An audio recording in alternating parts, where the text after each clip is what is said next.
Today we're going to be doing note set number 5, so go ahead and flip to your table of contents. So this is our 5th note set, and it's going to go on page 7. So let's go ahead and label that out. So page 7. And in today's notes, we're going to talk about how to add and subtract polynomials.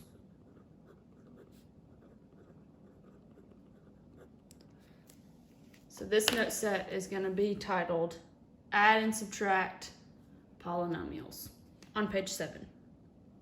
So get that written down and then go ahead and flip to page 7. So that way we can get the note set on there.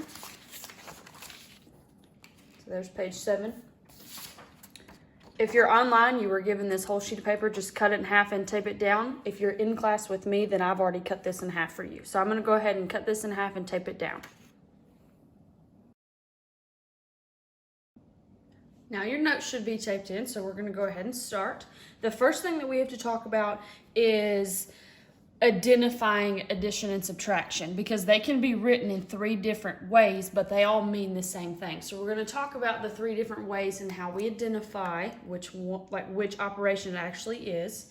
So let's start with this top row right here.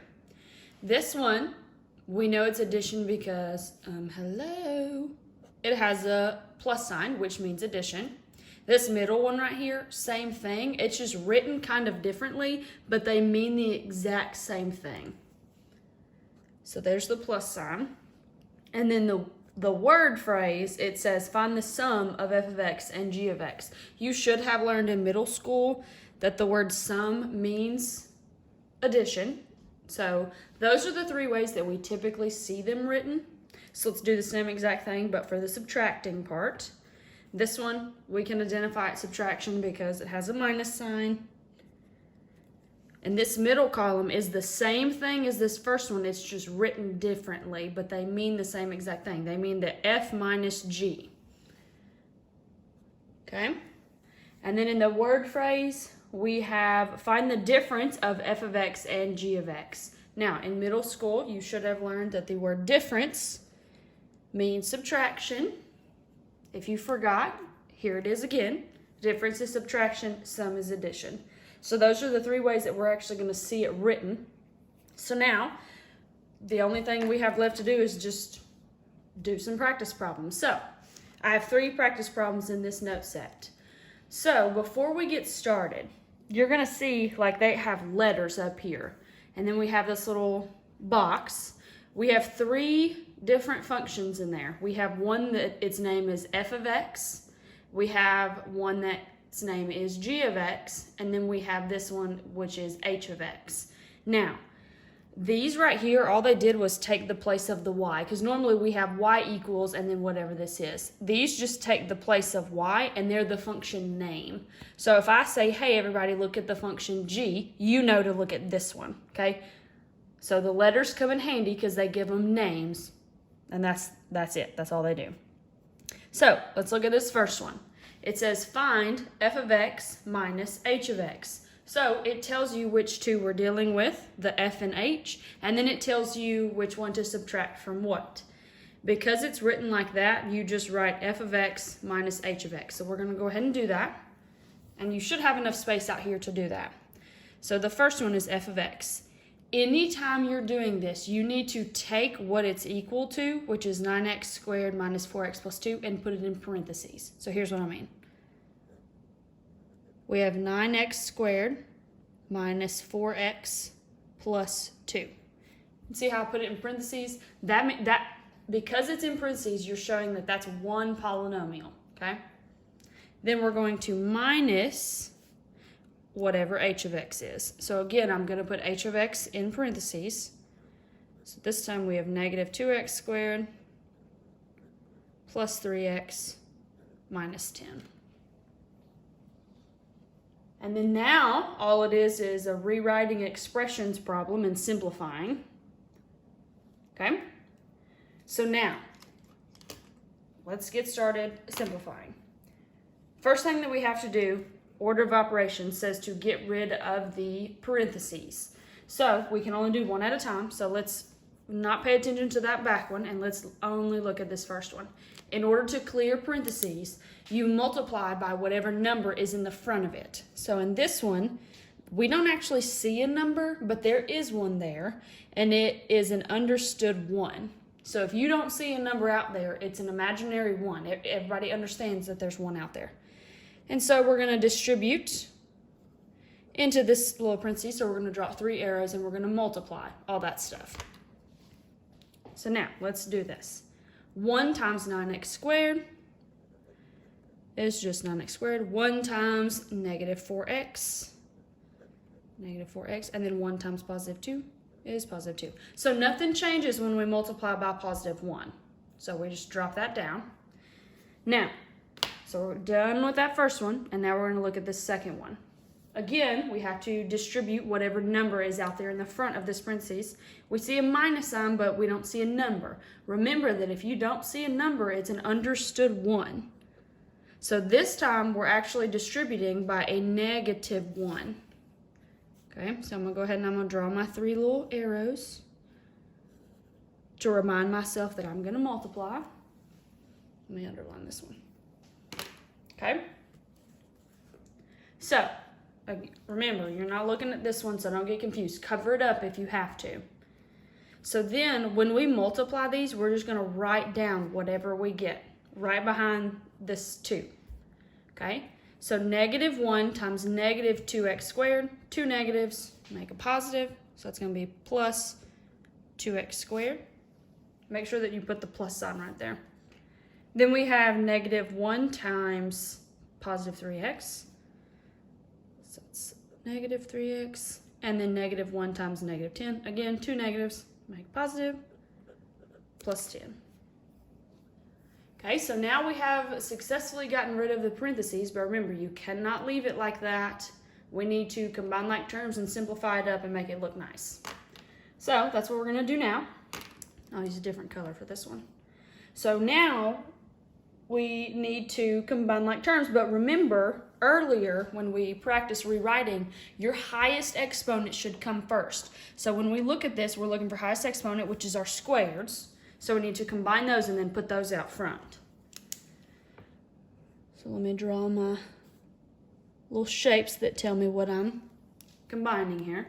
So we have 9x squared plus 2x squared. So that's going to be 11x squared.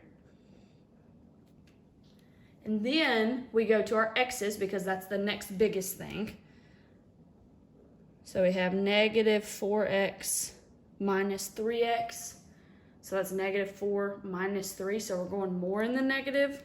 So that would be negative 7x. And then we got to get just those numbers. So 2 plus 10, just told you what it was. It was 12. My bad. So 2 plus 10 gives me 12. And that's it. So all this is basically what we practiced the other day with rewriting expressions. The only thing that was different is actually setting up the problem, knowing that these are names of functions that we're given and we have to set this up. That's the only difference. Okay? Let's move on to number 2. I'm going to continue to show you those boxes because we need those. Okay, so this one, it says find the sum of f of x and g of x. This one doesn't have like a positive or negative sign for add or subtract, but we do have the word sum, which if we look up there at our boxes, sum is addition. So now, remember, we have to set our problem up. So we are adding together the functions f of x and g of x. So that's the first and second one. So that's what we need to do. And remember, whenever you write them, put them in parentheses. So I'm going to start with my f of x first. So I'm going to write down the same one. So 9x squared minus 4x plus 2. And this time, sum is going to be addition, so a little plus sign. And I'm going to add g of x to it, which is 3x minus 1.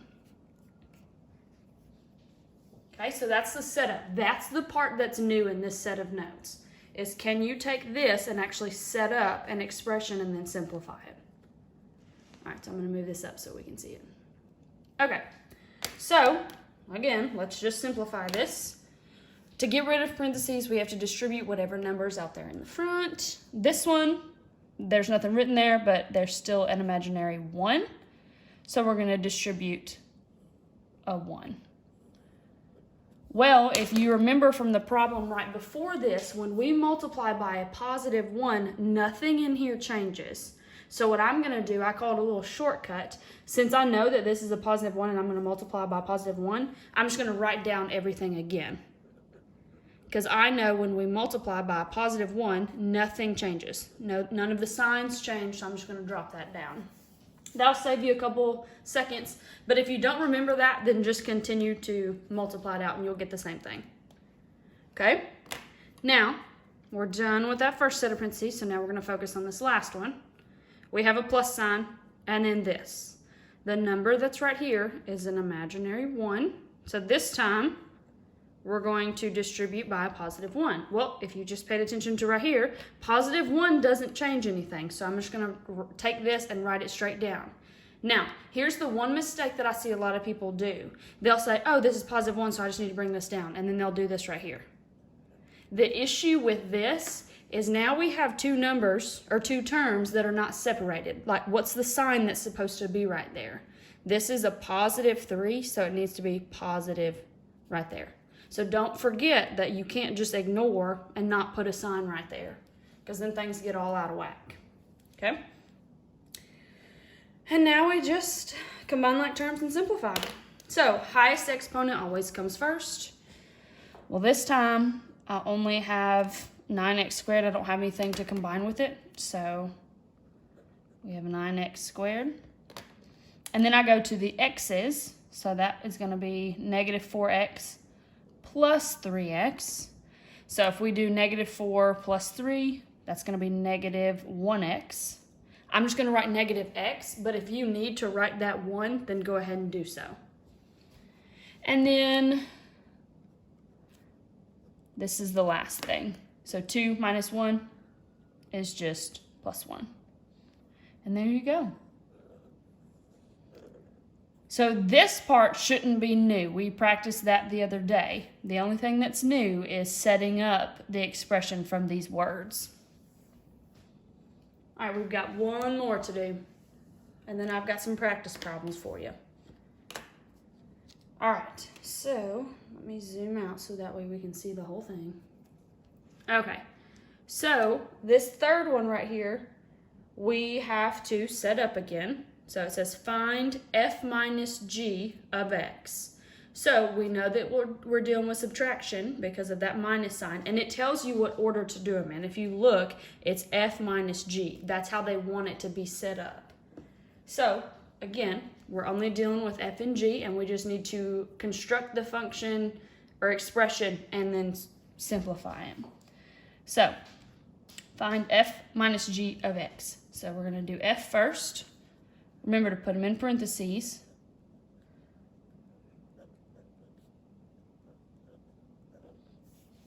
So there we go. So 9x squared minus 4x plus 2. And we're going to subtract, so a little minus sign, g, which is 3x minus 1.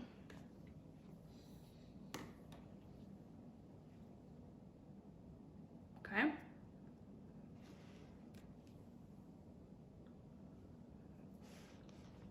All right, so now let's finish this problem up. So there's the setup. That's the only thing that's new. Now we're just going to simplify, which we did the other day. So again, clear parentheses, you distribute whatever number's in front. If you don't see one, then that means it's an imaginary 1. So we're going to distribute a positive 1 out there in the front. And if you remember my little trick, when you multiply by positive 1, nothing inside here changes. So I'm just going to drop down everything in there. So we have 9x squared minus 4x plus 2. Now, the second one, something happens to the second one right here because this is a minus sign. When we multiply by a negative, things change.